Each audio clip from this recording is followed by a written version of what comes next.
नमस्कार, सिमरला क्लासेज के इस यूट्यूब चैनल में आपका हार्दिक स्वागत है। आज हम एलएलबी सेकेंड ईयर का जो एक महत्वपूर्ण सब्जेक्ट है और अंतिम जो सब्जेक्ट है professional ethics and professional accounting system, वर्तिक सदाचार एवं वर्तिक दायित्व पद्धति, ये जो आपका लास्ट पेपर है और कल आपका पेपर होने वाला है। आज इसके इम्पोर्टेंट क्वेश्चन जो मेरी दृष्टि में, वैसे तो मैंने इम्पोर्टेंट बहुत पहले से दिए हुए हैं, लेकिन आज फिर से मैं एक सभी को ये बताना चाहता हूँ कि ये जो क्वेश्चन है इस सब्जेक्ट में ये इम्पोर्टेंट क्वेश्चन है। तो कौन कौन से क्वेश्चन है, चलिए आइए करते हैं उन पर चर्चा। सबसे पहले विधिक व्यवसाय क्या है, विधिक व्यवसाय क्या है और विधिक व्यवसाय के ऐतिहासिक विकास की विवेचना कीजिए। ये प्रश्न आपसे एग्जाम में पूछा जा सकता है कि विधिक व्यवसाय क्या है और विधिक व्यवसाय के ऐतिहासिक विकास की विवेचना कीजिए। तो ये क्वेश्चन आपके एग्जाम में आ सकता है। What is legal profession, historical development and legal profession in India, यानी भारत में विधिक व्यवसाय क्या है, ये इसका जो लीगल प्रोफेशन हम कहेंगे वो किसको कहेंगे, और इसका जो ऐतिहासिक बैकग्राउंड है, जो पृष्ठभूमि है, इसका विकास कैसे होता है, उसको लेके आपसे एग्जाम में प्रश्न पूछा जा सकता है। दूसरा जो प्रश्न है आपका मेन इंपॉर्टेंट प्रश्न वो ये है कि विधि व्यवसाय करने का अधिकार किसे है, यानी विधि व्यवसाय करने का राइट किसे दिया गया है, और न्याय प्रशासन में अधिवक्ता की भूमिका की विवेचना कीजिए। भाई न्याय प्रशासन है उसके अंदर अधिवक्ता की क्या भूमिका है, उसको लेके आपसे एग्जाम में प्रश्न पूछा जा सकता है। और साथ ही साथ एक अधिवक्ता के न्यायालयों के प्रति क्या कर्तव्य है, एक अधिवक्ता के क्लाइंट्स के प्रति, पक्षकारों के प्रति क्या कर्तव्य है, एक अधिवक्ता के अपने साथी अधिवक्ताओं के प्रति क्या कर्तव्य है, और एक अधिवक्ता के जनता के प्रति क्या कर्तव्य है। तो ये भी आपसे एग्जाम में प्रश्न पूछा जा सकता है, यानी एक अधिवक्ता के न्यायालयों के प्रति, पक्षकारों के प्रति, साथी अधिवक्ताओं के प्रति और जनता के प्रति उसके क्या कर्तव्य हैं, ये एग्जाम में आपसे प्रश्न पूछा जा सकता है। और एक जो महत्वपूर्ण और वेरी वेरी इंपॉर्टेंट क्वेश्चन है जिसके एग्जाम में आने की पूरी संभावना है वो है बार बेंच संबंध। बार और बेंच के बीच में कैसा संबंध होना चाहिए, या बार बेंच संबंध क्या है, किसको हम बार बेंच रिलेशन कहेंगे, और ये बार बेंच का जो संबंध है किस प्रकार से इसको मधुर संबंध, इनके बीच में जो संबंध है मधुर रखे जा सकते हैं, तो किस प्रकार से रखे जाएंगे मधुर संबंध, ये आपसे पूछा जा सकता है। और एक जो इंपॉर्टेंट क्वेश्चन है नेक्स्ट, अधिवक्ता कौन है, अधिवक्ता कौन है, और राज्य विधिज्ञ परिषद की नामावली में अधिवक्ता का नाम दर्ज करवाने के लिए क्या योग्यताएं होनी चाहिए, और कब एक राज्य नामावली में अधिवक्ता का नाम प्रविष्ट नहीं किया जाएगा, ये क्वेश्चन आपसे एग्जाम में पूछा जा सकता है। इसके साथ साथ एक क्वेश्चन आपका है जो राज्य विधिज्ञ परिषद, जो स्टेट की काउंसिल, स्टेट बार काउंसिल है वो, या जो बार काउंसिल ऑफ इंडिया है, भारतीय विधिज्ञ परिषद, राज्य विधिज्ञ परिषद या भारतीय विधिज्ञ परिषद, दोनों में से किसी का गठन, कार्य और शक्तियां क्या है, यानी इस स्टेट बार काउंसिल की या बार काउंसिल ऑफ इंडिया का गठन कैसे होता है, इसके क्या कार्य हैं और क्या इनकी शक्तियां हैं, इनकी विवेचना आपसे करवाई जा सकती है। नेक्स्ट है वर्तिक आचार Avchar, very very important question है, वेरी वेरी इंपॉर्टेंट क्वेश्चन।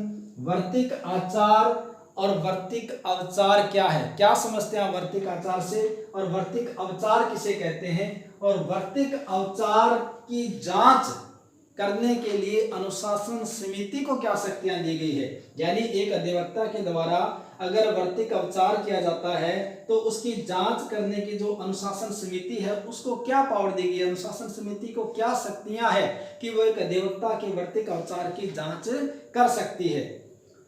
साथ ही साथ इसके राज्य विधिज्ञ परिषद द्वारा अवचार हेतु दंड देने की शक्तियां, राज्य की विधिज्ञ परिषद है जो स्टेट बार काउंसिल है वो एक अधिवक्ता को उसके वर्तिक अवचार के लिए दंड देने की क्या शक्तियां हैं, ये भी आपसे एग्जाम में पूछा जा सकता है। और एक जो इंपॉर्टेंट क्वेश्चन है वो है अधिवक्ता अधिनियम 1961 के मुख्य प्रावधान कौन कौन से हैं, यानी जो एडवोकेट एक्ट 1961 है इसके मेन प्रोविजन क्या है, मुख्य प्रावधान क्या है, इनकी आपसे ये एग्जाम में प्रश्न पूछा जा सकता है।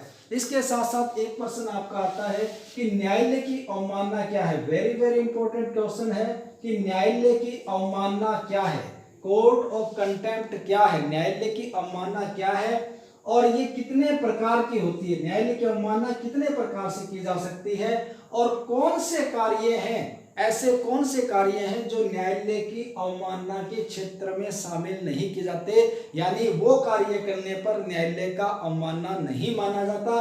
तो ये भी पूछे जा सकते हैं, यानी न्यायालय की अवमानना क्या है, न्यायालय की अवमानना के प्रकार क्या है। और सीधी भाषा में अगर मैं ये कहूँ तो ये भी पूछे जा सकते हैं कि न्यायालय की अवमानना है, क्या इसके कोई अपवाद हैं, अगर है तो उन अपवादों को भी आपसे पूछा जा सकता है। नेक्स्ट जो एक क्वेश्चन है, इंपॉर्टेंट क्वेश्चन इसको कह सकते हैं कि एक व्यक्ति द्वारा हाई कोर्ट या सुप्रीम कोर्ट, एक व्यक्ति के द्वारा हाई कोर्ट या सुप्रीम कोर्ट, उच्चतम न्यायालय या उच्च न्यायालय के समक्ष सुनवाई के दौरान अगर अवमानना की जाती है तो ये हाई कोर्ट और सुप्रीम कोर्ट क्या प्रक्रिया अपनाएगी ऐसी अवमानना के मामले में। यानी हाई कोर्ट में ट्रायल चल रही है, सुनवाई चल रही है, या सुप्रीम कोर्ट में सुनवाई चल रही है और सुनवाई के दौरान कोई व्यक्ति अगर हाई कोर्ट या सुप्रीम कोर्ट की अवमानना कर देता है तो उनको क्या, कैसे वो प्रक्रिया करेंगे, क्या प्रक्रिया होगी कि उसको अवमानना के लिए दंडित किया जा सकता है। तो ये जो क्वेश्चन है वो आपके एग्जाम की दृष्टि से महत्वपूर्ण क्वेश्चन है। कुछ एक क्वेश्चन है जो शॉर्ट नोट के लिए मैंने आपके लिए तैयार किए हैं। शॉर्ट नोट में जो क्वेश्चन है वो आपसे ये पूछा जा सकता है कि अनुशासन कार्रवाई क्या है, अनुशासनात्मक कार्रवाई क्या है या अनुशासन समिति क्या है, ये आपसे एग्जाम में पूछा जा सकता है।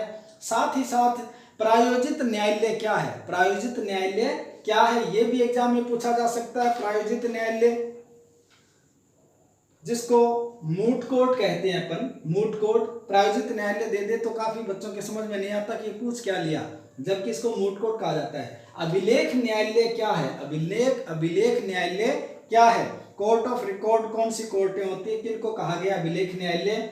और एक जो है अधिवक्ताओं की पोशाक के बारे में एग्जाम में प्रश्न पूछा जा सकता है।